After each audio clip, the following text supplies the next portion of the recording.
So the new Galaxy Buds Plus are way more refined this time around, and they're the obvious choice if you're a Galaxy user. And they're also great if you have any other Android device. But the Jabra Elite 75Ts are another pair of refined earbuds that are super popular with Android users. And there are some key differences between the Jabra Elite 75Ts and the Galaxy Buds Plus. So if you're trying to choose between either of these two earbuds, let's see which one's right for you. So first off, obviously there's price. The Galaxy Buds Plus retail for $150, whereas the Jabra Elite 75Ts retail for $180, a $30 difference. Overall, I think both of these earbuds are reasonably priced. So if you want to pick either of these earbuds up, they'll be linked down below. And if you want to learn more about either of these earbuds, please watch their full reviews because we're only going to be going over the main differences here. Okay, but now let's address both of these earbuds carrying cases.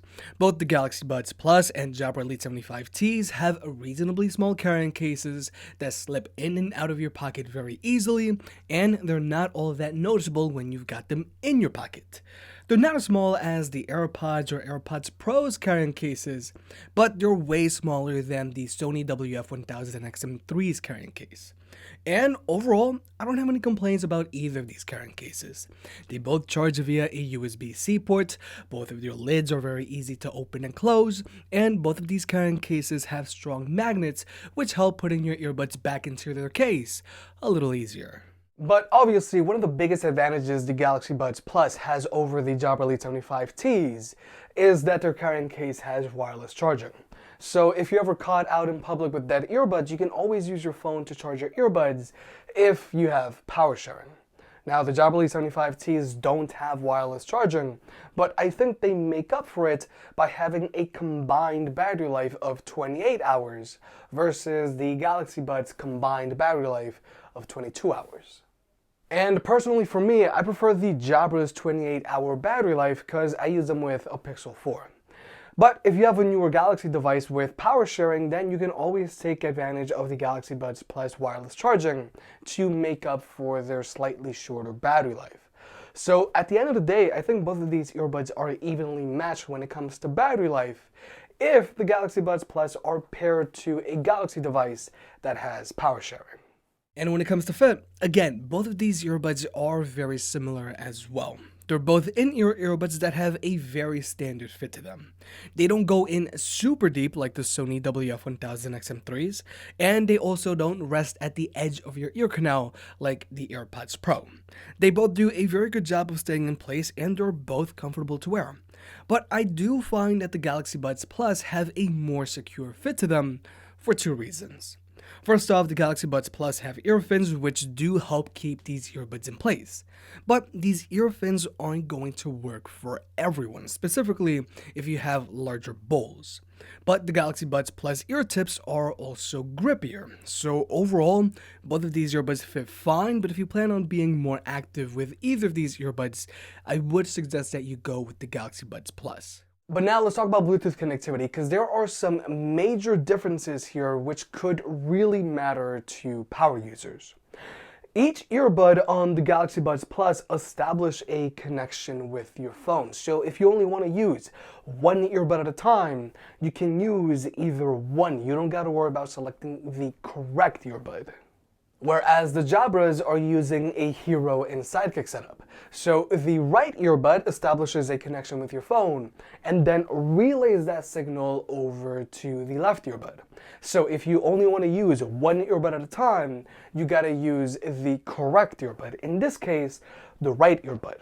But the cool thing about the Jabras is that they can be connected to two devices at the same time. So you can easily hot swap from your phone to your computer. Now, the Galaxy Buds Plus can also be connected to two devices at the same time, but there's a huge asterisk here.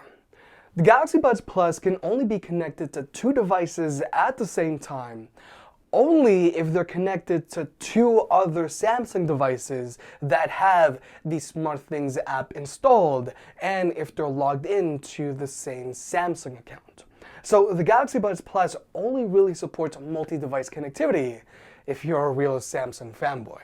Whereas with the Jabras, they can be connected to whatever two devices you want. So for example, mine are connected to my Pixel 4 and iMac, and I can switch between either one of them without any issues.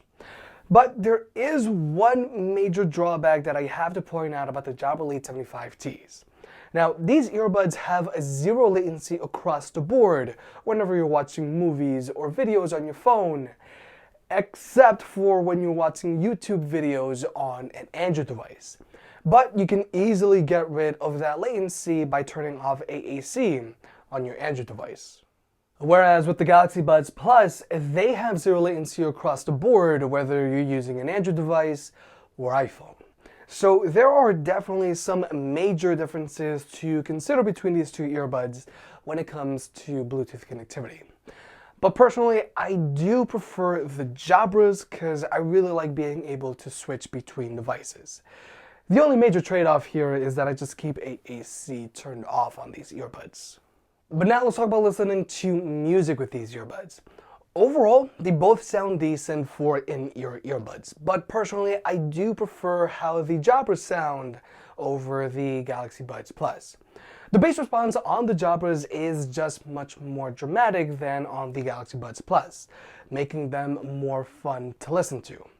Now, the Galaxy Buds Plus also have decent bass response, but it's just not as good as the Jabras. Now, everything else like instrument separation and soundstage is very similar between these two earbuds, so the main differentiating factor between these two earbuds is really just your bass. But like I said in the full review, I really do think that the Galaxy Buds Plus are a good option for someone who appreciates a neutral sound signature, or if they like to put an emphasis on mids and vocals, because at the end of the day, these are AKG earbuds. But if you like a little bit more kick to your music, then I say go with the Jabras. But this now leads us to the control buttons on these earbuds, which again, I think could be a major differentiating factor for some people. The Galaxy Buds Plus have touchpads on each earbud, and overall, these touchpads are very easy to use and they're very accurate. But my main complaint here is that they're very sensitive. So usually anytime that I go in to readjust these earbuds, I end up accidentally pausing or skipping through my music. Whereas the Jabras are using physical buttons. And personally, I prefer these over the touchpads on the Galaxy Buds. You get full control over your music just like with the Galaxy Buds, but you don't go through the hassle of dealing with actual touchpads. Inputs on the Jabras are just more intentional. Now, I'm not hating on the Galaxy Buds touchpads, but I think they should switch over to a haptic touchpad like the ones found on the original AirPods. The next thing to consider between these two earbuds are their ambient modes, and it's a real toss-up here. The ambient mode on the Jabras sound more natural than the ambient mode on the Galaxy Buds, because the Galaxy Buds really like to amplify everything. But the Jabras do have a noticeable hissing to them in the background if you have their ambient mode raised past 50%. Now, it's not noticeable when you're listening to music, but you might notice it when watching videos. Whereas the ambient mode on the Galaxy Buds doesn't have all that much hissing in the background. But these earbuds really like to pick up a lot of wind noise, whereas the Jabras barely pick up any wind noise, which I think is super important for when you're walking outdoors with your earbuds. But the ambient mode on the Galaxy Buds is the active kind, so they'll block out sudden spikes of loud noises, saving you from jump scares. So overall, the ambient mode on both of these earbuds need work, and they both pale in comparison to the ambient mode on the AirPods Pro. But personally, I prefer Jabra's ambient mode because it sounds more natural, and they also do a much better job of rejecting wind noise. But finally, the last thing to consider between these two earbuds are their microphones for phone calls. And overall, both of these earbuds are decent for phone calls, and the Galaxy Buds Plus sound way better than the originals. But personally, I think the Jabras sound better, specifically because the gain on their microphone doesn't fluctuate all that much mid-conversation. And I also want to point out that the microphone on these earbuds does sound better than when I first reviewed them back in November, thanks to their constant firmware updates. So overall, both of these earbuds are decent options for any Android user to consider. But personally, if I had to choose just one, then I'm going with the Jabra Elite 75Ts. For me, the main reasons why I prefer the Jabras over the Galaxy Buds is because I think they're more fun to listen to since they have more bass. I really like being able to hot swap between any two Bluetooth devices I want. Their ambient mode performs slightly better because it sounds more natural and they pick up less wind noise, and the physical control buttons on the Jabras are less of a hassle to use. But I think choosing between these two earbuds is a real case-by-case basis. If you have a Galaxy device, you can take advantage of the Galaxy Buds wireless charging with power sharing.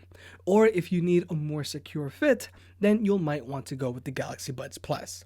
At the end of the day, you can't go wrong with either one, but I'm Team Jabra here.